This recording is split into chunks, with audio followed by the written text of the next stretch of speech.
Well, hello, free people of the Rocky Mountain region, and welcome to this Free State Colorado interview. Today, I'm joined by Weld County Sheriff Steve Reams, an outspoken advocate for the constitutional rights of Coloradans, and now a candidate for Weld County Commissioner. Well, Sheriff, I hope you are well, and thank you for joining me today. My pleasure. Thanks for having me, Brandon. Well, Sheriff, I'd like to start out by asking you about the horrible amount of crime that Colorado is currently seeing and has been Sure. seeing for several years now. You've served in law enforcement for nearly 30 years, so you have a perspective that most people don't. What changes have you seen in Colorado during your years in law enforcement? Well, they haven't been good ones. I started in law enforcement in 1997, and when I started my career, it was very obvious that law enforcement was a supported mechanism here in the state of Colorado. Colorado was still considered a mostly conservative state. When we went after criminals, the criminal justice system tended to hold them accountable. We would get some pretty stiff penalties when they would go to jail or prison, and the death penalty was still even an option, at least for sentencing purposes in the state of Colorado. I'm going to say around 2010, that started to change, and we saw it with some changes in just the tone of the legislature. There was a little bit more of some openness to some different social issues. Legalization of marijuana was one of those things that kind of caught law enforcement off guard a little bit. And not that marijuana had ever been a huge issue for law enforcement to tackle, but it was just like, okay, this is a social change that I don't think law enforcement expected to see pass. But then it was like there was this tipping point, mostly around 2017, 2018, where the legislature really started looking at criminals as if they were the victims of the criminal justice system, instead of recognizing victims as the people that needed to be protected. So we started seeing a lot of things that were coined as criminal justice reform, and it was just this weakening of the criminal justice system to the point where uh, we're at today, where penalties have been reduced for some pretty major crimes. We have no death penalty in Colorado anymore. We've had what they call bail reform, which means when a prisoner comes to jail, the judges they're given a lot of freedom in what they're going to do to keep someone in or out of custody. And because most of the judges are appointed by Democrat governors or have been appointed by Democrat governors, we see we just see recidivism through the roof. The same criminal will get arrested 10, 12 times before a judge finally says, okay, you should probably stay in jail for a little bit. But it's tough. I mean, the system is definitely, I always say the table's tilted towards the criminals and not for law enforcement. We've had more restrictions placed on law enforcement in the last 5 or 6 years than any other state in the United States. This is the least cop-friendly state to work in. Wow. Wow. Yeah. And, I just think growing up in the late 80s and 90s, riding Yeah. my bike out until it got dark, spending all Saturday out in the parks and hanging out with friends. I don't know, maybe just growing up in Jefferson County in Arvada just didn't have that fear, but it seems like that doesn't exist anymore for a lot of parents or a lot of kids. They don't want them out there playing in the streets and playing in the parks all by themselves because they're scared. They're worried about these criminals who keep getting let back out on the streets. Well, when you see like that case down in Arapahoe County where Solomon Galligan was, trying to kidnap a young kid off of a school playground field, that resonates pretty directly with all people in Colorado. It doesn't matter what your political persuasion is. Of course, we highlighted a case here in Weld County where I was forced to release a person who had been booked into my jail for attempted second-degree murder. Um, that guy was released back out into the street after I think he was his seventh or eighth arrest because he was found mentally incompetent to stand trial. Again, another broken piece of our criminal justice system in Colorado. When people see those news stories, one, I think they need to know that those things are happening because they do need to make good decisions for themselves and their family. But two, that's heartbreaking. If you're a person who's raising a family here and wants to be out in society and live your life freely, you don't want those people running around and causing chaos in your community. And unfortunately, that's what Colorado's being known for. Yeah, I mean, how great would it be to live in a city or a community where if you left your garage door open at night, you're not worried about it. You didn't lock your car doors. Oh, I forgot to lock the house door. I mean, I think that's the ideal that most people want to live in. We don't want to have to worry about the criminals, but the state legislature is, like you said, really allowing these criminals to get back on the street, allowing them to get out with personal recognizant bonds and things like that. You had previously written, quote, the state legislature and the governor have continued to weaken the criminal justice system by handcuffing law enforcement, prosecutors, and judges for the sake of criminals. And, I think that's so important that people are aware of that come election time. Like, we have to have some changes here, folks. I mean, it's not just our taxes, it's not just about our gun rights, but it's ultimately about our safety and our ability to live in our community. Is that right? It's totally it. When you're talking about affordability in Colorado, the ability to protect yourself, you look at some of those attacks that have come onto the citizens of Colorado. I mean, in a time where gun violence, or, I hate that term, but in a time where violence or crime is up in Colorado, we have the most restrictive gun laws being passed of anywhere in the nation. So people who want to protect themselves are less likely to do so, especially in the upcoming years when it becomes even more and more difficult to buy a semi-automatic handgun or firearm of any kind. Those aren't things that are good for the average citizen in Colorado. And I don't care if you're a gun advocate or not, at some point you may decide you want to own one, especially in this state with the trend that we're going down. And it's going to become more and more difficult every year with the way this legislature is going. I'm curious too, what kind of role our quote unquote sanctuary state policies have played, from the boots on the ground perspective in law enforcement. How have Colorado's kind of pro illegal immigrant laws affected your job or affected the role of law enforcement in our state? Very much so. I can speak to some very specific cases where, I mean, everything that we were dealing with was all related to directly from the cartels in Mexico. So we have drug dealers and drug situations that have gone south, if you will, right here in Weld County, to include kidnappings, murders.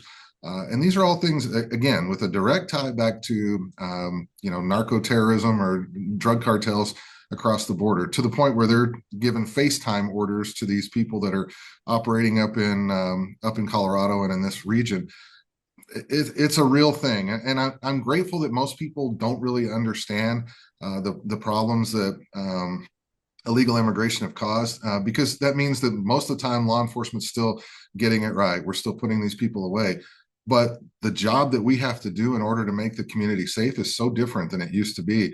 Fentanyl overdoses, just the potency of drugs on the street, it's extremely different than it was, like I said, even 10 years ago. All of these things are directly tied to illegal immigration and drug cartels' influence here.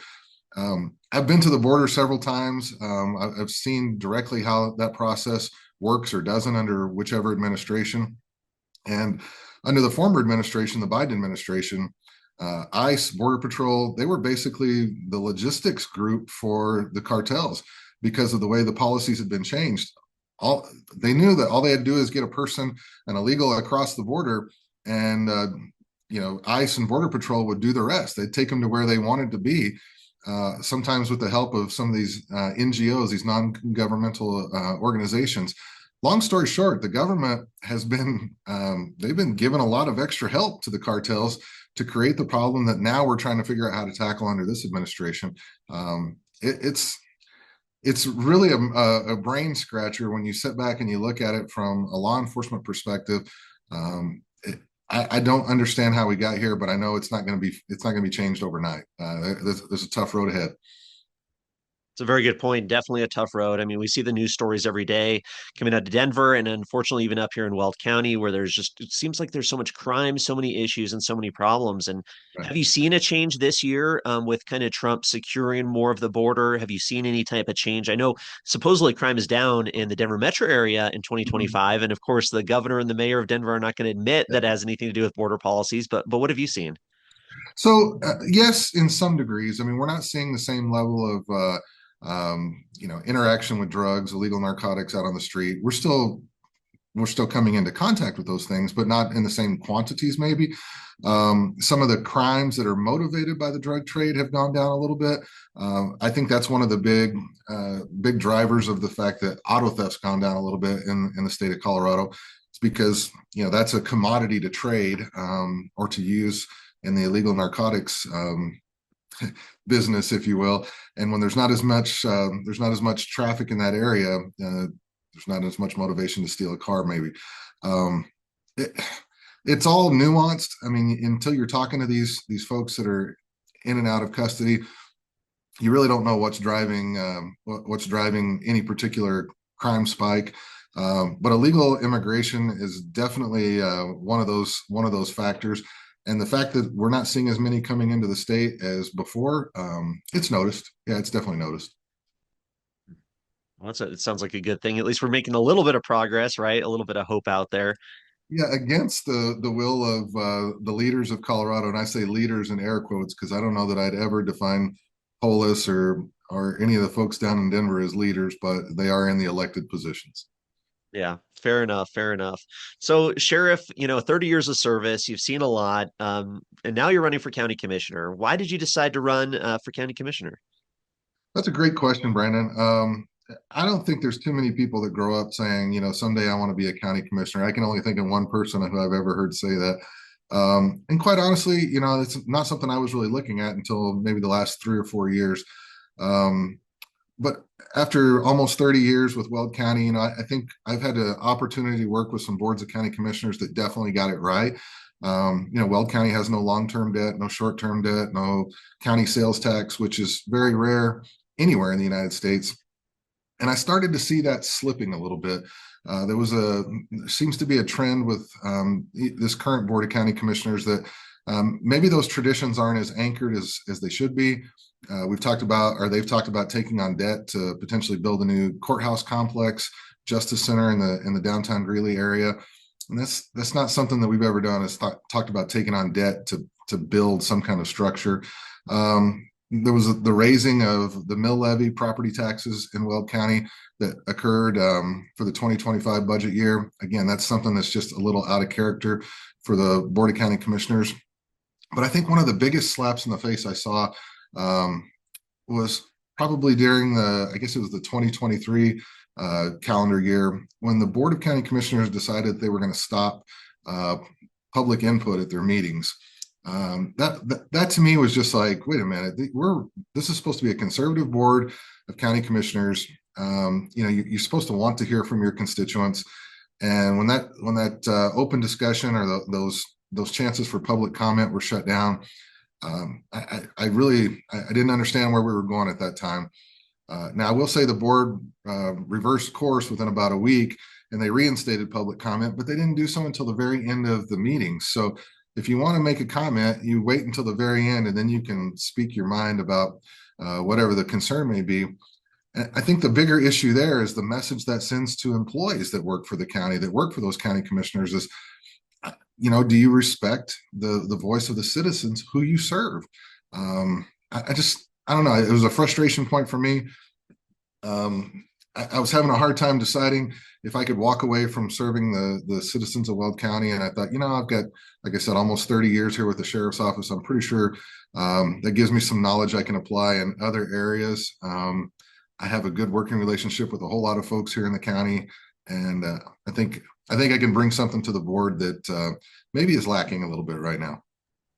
No, I definitely appreciate that, especially about property taxes. As I talk to people in the community, people are definitely worried about the affordability issue, especially we have a lot of seniors, a lot of low income families here in Greeley who don't know how they're going to survive, if inflation keeps going the way it is, if Right. taxes keep increasing and these good jobs keep disappearing. So I really appreciate that. And I got to say, I think, you hit the nail on the head there with the idea of public comment and the idea that, the citizens are supposed to have a voice. We're supposed to have a representative government. And really, as conservatives, they're supposed to be listening to the constituents and really serving the community as opposed to not doing so. So great points all around. And, I'm sure you know a thing or two about the county itself, being around the county so much, really Yeah. understanding the ins and outs. That's got to be an incredible experience that I can't imagine anybody else would have had for that role. You don't do this job in a vacuum. And so the same people that the Board of County Commissioners interact are the same people that I interact with, maybe just in a different format. I've had an opportunity to develop some fantastic relationships with different sections of the community, with the county. And I think that just translates very well into a new role. Again, it's not something I was ever, hey, this is the next thing down the road. In fact, I've told people for a long time when I was done as sheriff, I was probably walking away from politics. But again, when I saw things going in a direction that I didn't think were necessarily in the interest of the citizens of Weld County, felt like it was my job to step in and try to correct that. Well, I really appreciate that. I think the biggest thing Colorado needs ultimately is more leaders, right? We need more good men and women standing up, speaking out, willing to get involved in the political fight, even though it's not fun. It can be pretty dirty and it's rough, but we need that. It seems like as a state, we kind of have a lack of good people, who believe in liberty and freedom and constitutional values, who are willing to stand up. I mean, what do you Well, think? I got to tell you, there's been a few times in my career where, I've taken on some pretty big topics. Red flag comes to mind, where I think the state passed a law that is just flatly unconstitutional, and I kind of led an open revolt, if you will, and just said I won't do them. I won't enforce a red flag order. I won't apply for one. You can throw me in my jail before I'll go down that pathway. And quite honestly, it kind of set a trend for a lot of sheriffs across the state to say, all right, well, you can push so far, but you can't make us do a thing that we think is unconstitutional. Say that you develop some thick skin and a voice in those times is probably a little bit of an understatement. But it also gave me a recognition that, man, there's a lot of politicians out there, a lot of people that are in elected seats that don't really take advantage of the bully pulpit, if you will, that they can message on behalf of their citizens.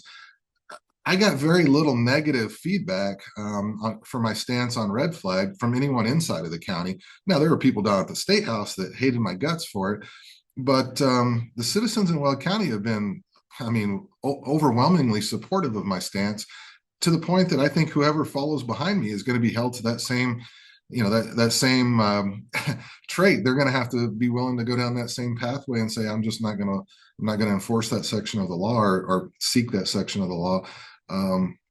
But that's just one of many issues where I think, hey, you're given this opportunity to speak for the people that voted for you, and if you don't do it, you're almost doing them a disservice. I mean, it's what should come along with being in an elected office.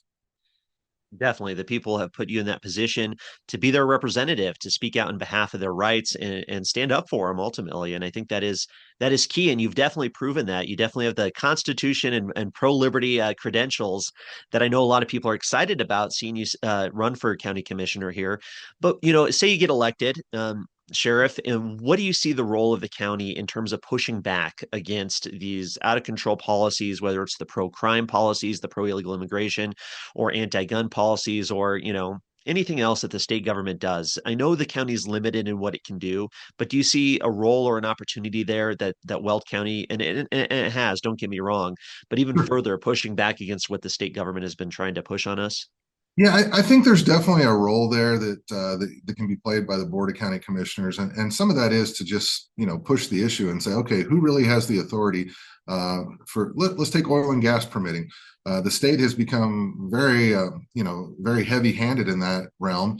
When we have a mechanism for doing that permitting, at least for the above ground issues here in Weld County.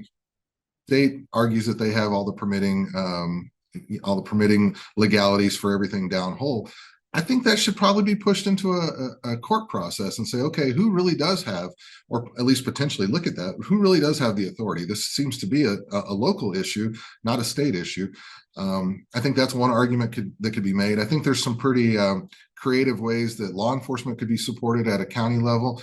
You saw what Aurora did during the height of their crime, where they made a lot of municipal code violations that mirrored state violations, so that they could tie a very specific criminal penalty to someone being convicted, say for auto theft.